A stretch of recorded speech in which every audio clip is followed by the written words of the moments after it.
Before I start, I have to apologize.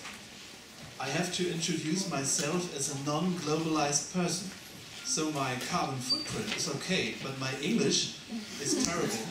Nearly saumäßig in ugly German express. Okay.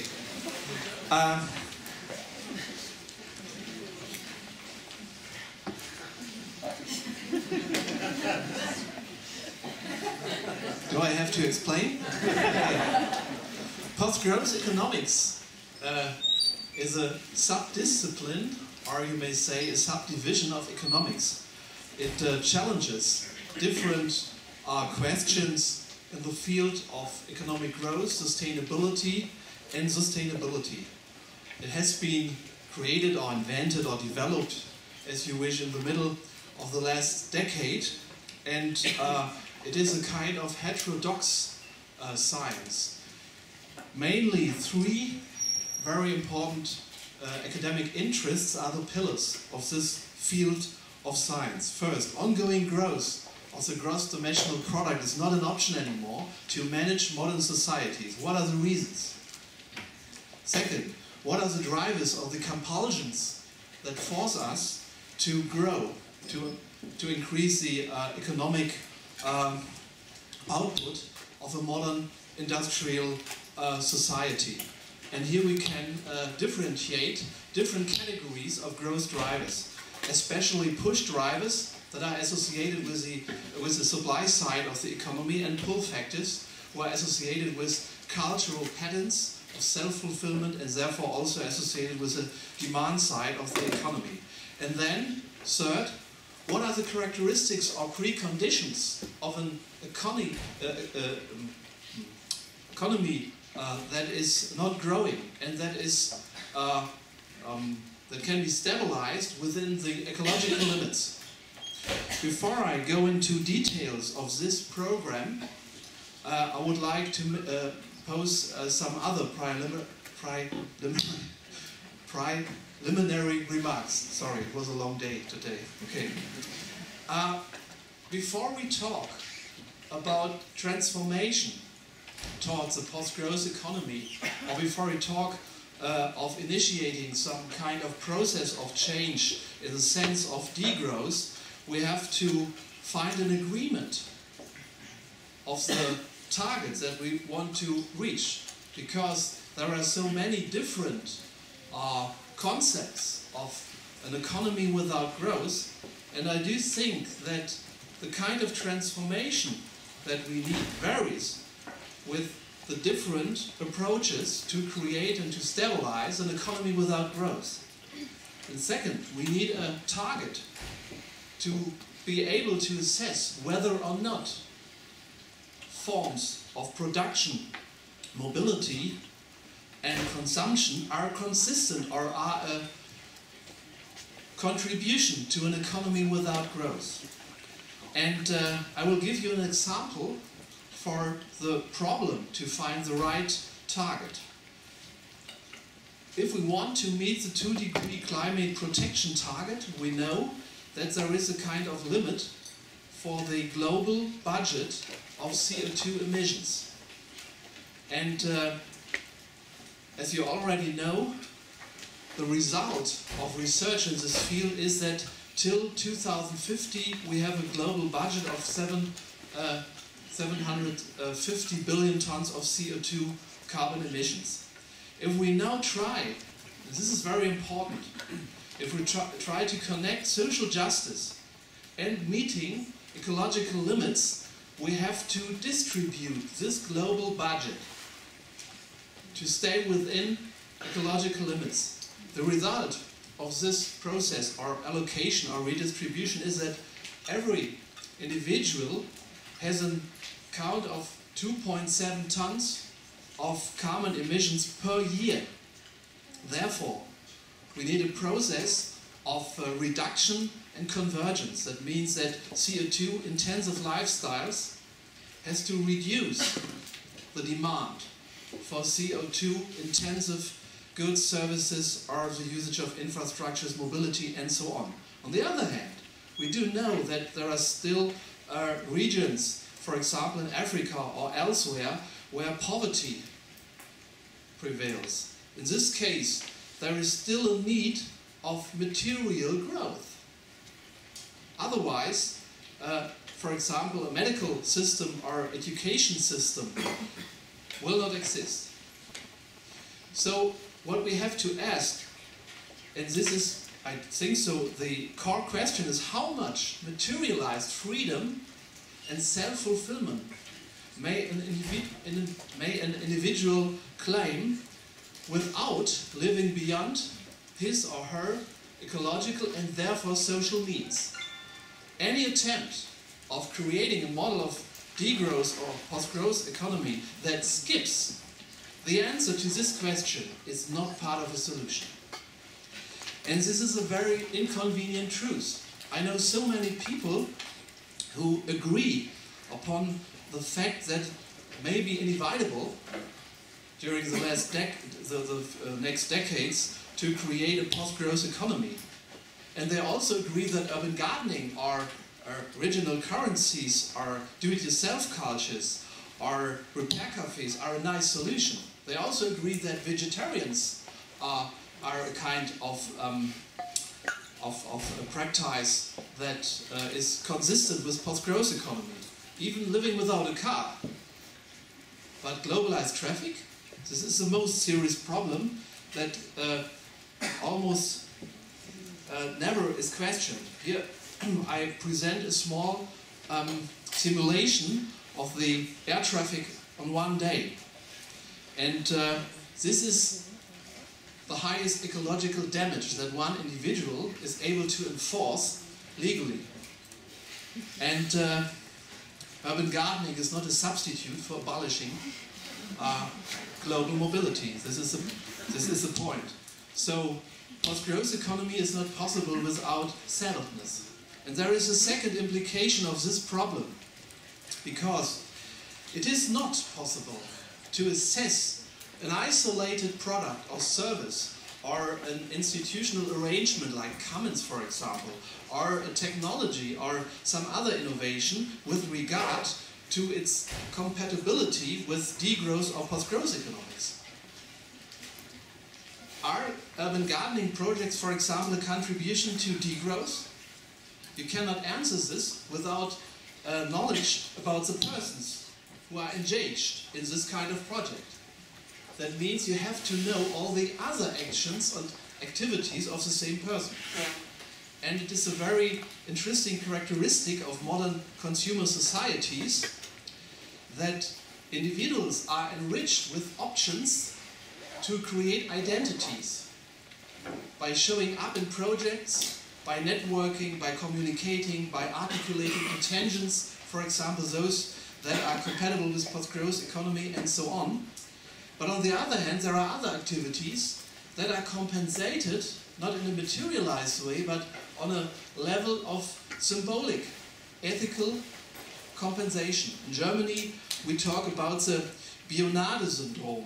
That means there are people who drive cars with wheels of that size and they drink the whole day organic lemonade to show that they are part of the solution.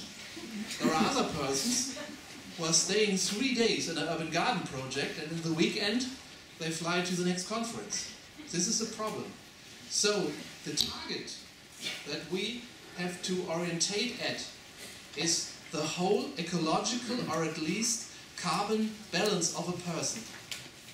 Okay, now this is a program of post-growth economics. As I just mentioned, there are 3 pillars, and of course I do not have enough time to go in every detail. First, what are the reasons for the fact that economic growth is not an option anymore? As you can see on this slide, there are different discourses that we can differentiate. The failure of decoupling is a well-known insight, and I'm pretty convinced that it's not possible to explain it anymore. Any attempt to decouple economic growth or even the current level of materialized freedom by means of technological innovations, for example, based on ecological efficiency, closed loops or renewable energy, not only failed, much of them even worsen the environmental situation. The second discourse is a philosophical question, because there are so many modern narratives from the economic theory, but also from sociology and other scientific fields that try to make us understand that our material wealth is the result of work, of market efficiency, or of technological innovation by increasing then the productivity or the efficiency, or by the creativity of enterprises and so on. But if decoupling is not possible, it is clear that our wealth is the result of plundering. It is true that we generate more and more knowledge to produce more goods, but this knowledge is only a tool for more effective plundering of resources. Therefore, who can complain about missing something if we talk about degrowth, if this, what is allegedly missing, not owned by this person? This is an ethical issue, of course. Then pick everything. A further issue that I have not to explain in detail, but one consequence of peak oil is that modern industrial systems are vulnerable. Therefore, a motive to create post-growth scenarios is to get more resilience. But resilience is not a free lunch. Resilience means to form modest patterns of materialized fulfillment, and it also needs a kind of deindustrialization, because the higher the level of material consumption and mobility, the deeper the fall if the whole system collapses because of peak oil, peak soil, or peak everything. Social inequality, the very well-known issue. As you already know, if we want to enable, for example, developing countries or least developed countries to increase the gross domestic product, then this needs a kind of structural change to build up an industry. And this implies a reallocation of resources. And the implication of this is in almost all cases that the poorest are even losing resources. So the price for economic growth is more inequality, and in some cases even more poverty. Peak happiness. Very important issue, because nowadays we live in a world where there is a kind of overstimulation by information, by consumption, by mobility and other options that we can afford for self-fulfillment or for getting cultural identity. And of course, financial crises are also a limit to growth. I'm pretty convinced that the instability of our monetary and financial system results from the growth paradigm. Okay, the second very important pillar is the question, what are the growth drivers? And this is quite complicated, so I can give you only a very oh sorry, there's the wrong animation on this slide. Ah, okay. I can only give you a sketch. As I just mentioned, in my own work I differentiate between growth drivers on the supply side and growth drivers or compulsions on the demand side. Growth drivers on the supply side result from globalized work or labor division on an industrial level. If production is a process of a globalized supply chain consisting of different specialized workstations, then an inevitable characteristic of this process of value creating is the necessity to invest in capital. This is a main characteristic of industrial specialization. And our material wealth is a consequence of this kind of industrial specialization. Therefore, our model is dependent on capital. But to get capital has always a price. Getting capital from the bank means you have to create a surplus to pay for the interest.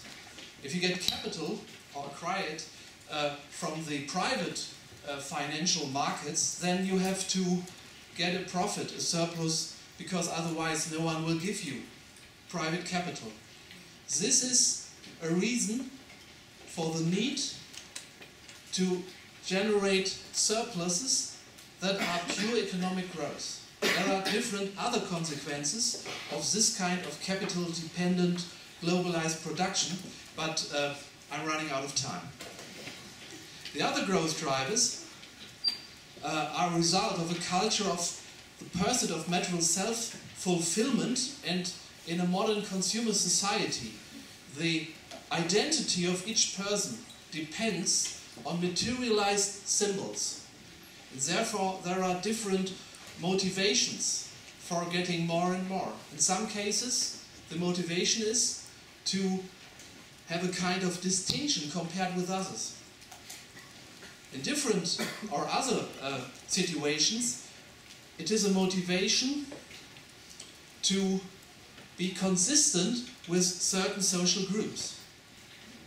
And it is not sufficient to mitigate or to temper the supply side growth drivers if there are still demand side, cultural patterns of growth drivers. So what are the ways out of this compulsion of growth? To keep it very simple, on the supply side there are three categories. First, modified corporate forms that can mitigate structural profit expectations. For example, cooperatives may be a kind of solution. There are different forms. I will not go into detail here. Non-profit organizations as well. Also, commons-based forms on production.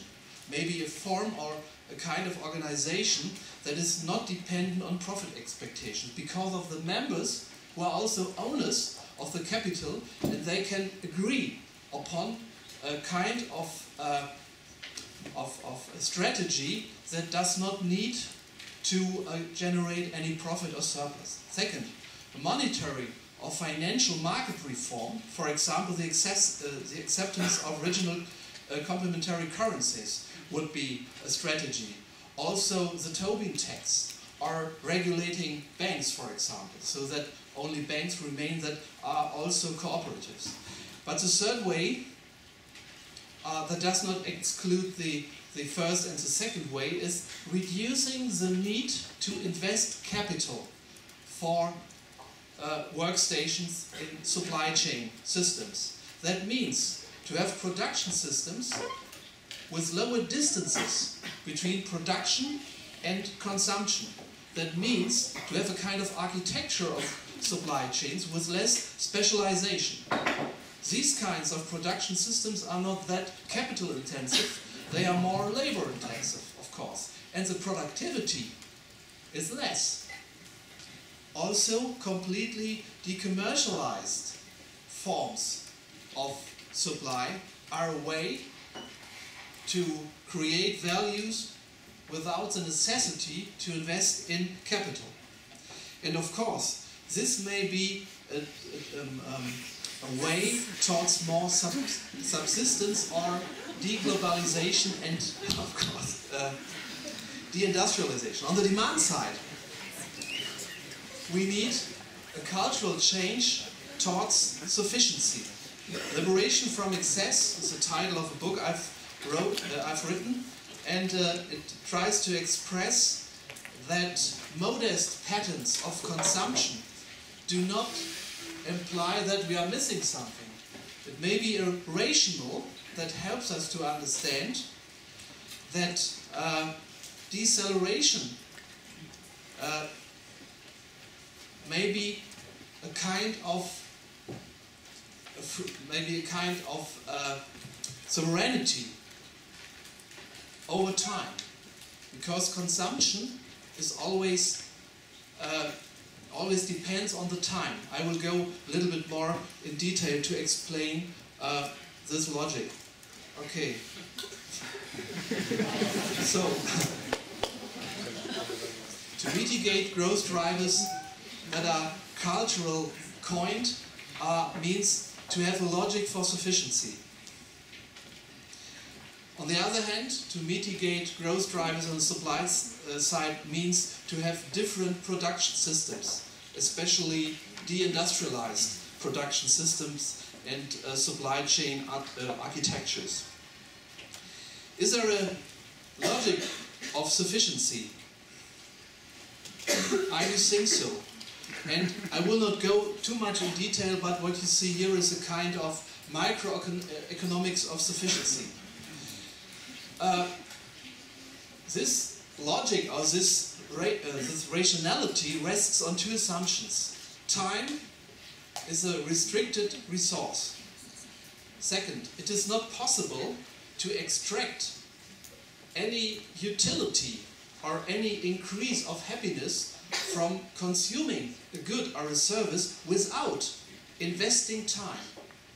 And investing time to consume or to use a thing is a kind of irreversible investment, because you only live once. And therefore, there is a kind of escalation. There is a bottleneck problem in modern consumer societies. What you see here is a kind of utility function, but it's quite different from the textbook utility functions that you probably know, because these utility functions symbolize a relationship between the individual utility or welfare or happiness and the amount of time that you invest in this certain activity of consumption, digital coolness or mobility or whatever. And because of this fact, it is impossible to consume without investing time. And in this model there is some optimum. And beyond this optimum, any further consumption means that your utility will decrease, because further options of consumption consume time, and you only can take the time from other activities, and therefore in these activities the utility will be reduced. In some examples you find current consumers that enforce so many options of self-fulfillment that each option cannot get the time that it needs to create utility. In this case, sufficiency does not mean missing something, it's a kind of liberation. It's a kind of rational protection against overstimulation and running out of time, by the way. Okay, so the last step. Okay, sorry. I was not able to prepare this presentation in adequate. Oh, sorry. Okay. Oh God.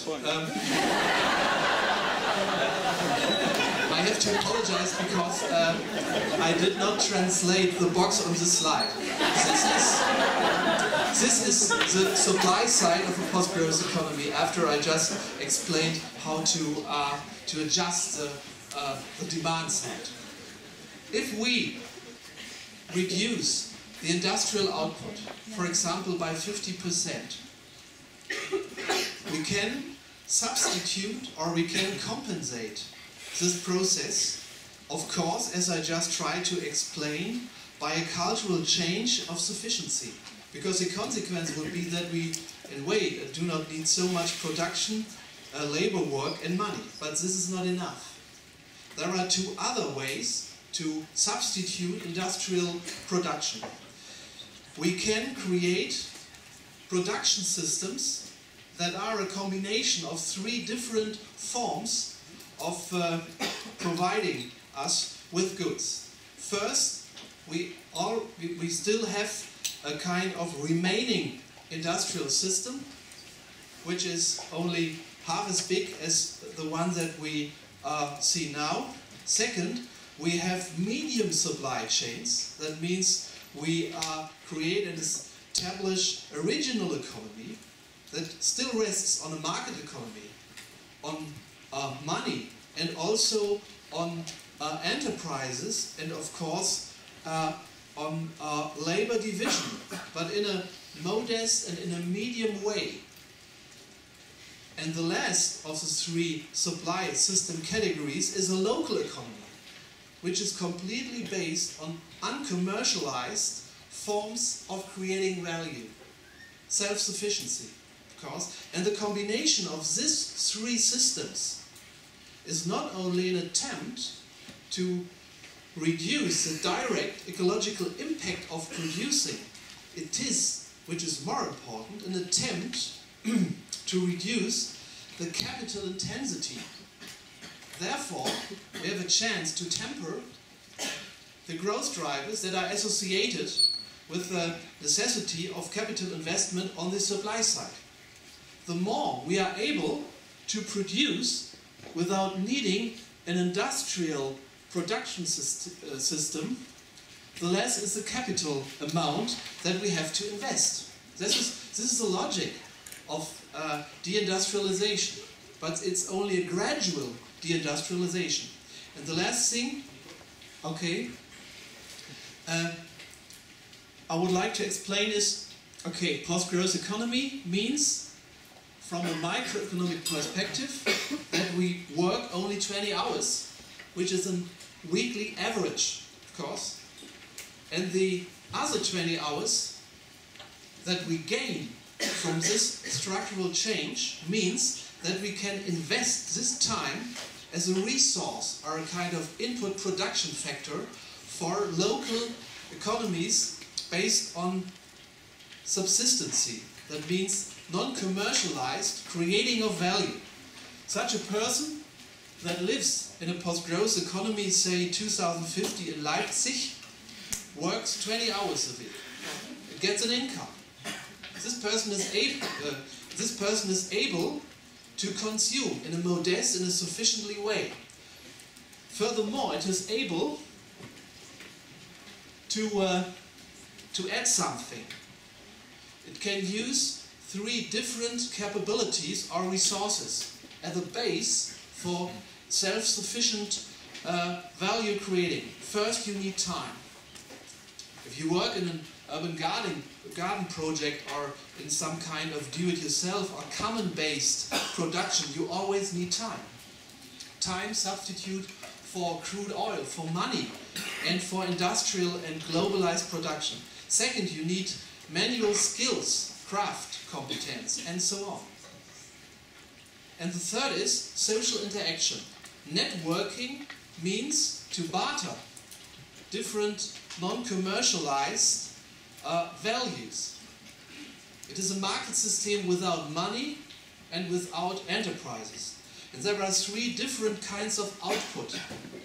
It's a supplement to the income that you still get from the 20 hours of work per week. The first is sharing durable goods. If three persons share a digital camera, a car, and we have a critical mass of persons who do this, then the production of digital cameras and cars can be cut by more than 60%, without missing the functions of these products. So sharing in a non-commercialized way is a kind of substituting for industrial production. The second is a kind of repair culture. So an extension of the use period of things. That means we have to design and use things in a way that the period of usage is much longer than it is today. If I can use a computer or a jeans, not 5 years, what is the current average, but 10 years, and lots of people follow this pattern of using things, then the production can be cut by 50% without missing something. And the last thing is own production. Do-it-yourself cultures, for example, urban gardening projects, but also open source design projects and so on. And this would be the landing place. One last slide, okay, there are two, okay, that fits. There are two tendencies that we have to keep in mind. The first is a cultural change or transformation towards modest patterns of consumption. It sounds old school, it sounds boring, but it's inevitable anyway. And the second thing is a kind of gradually reduction of industrialization and, of course, globalization. That means finding new combinations between three different production systems. Non-market economies, local economies based on self-sufficiency, regional economies, medium-sized supply chains, and a rest of still globalized economy. Thank you.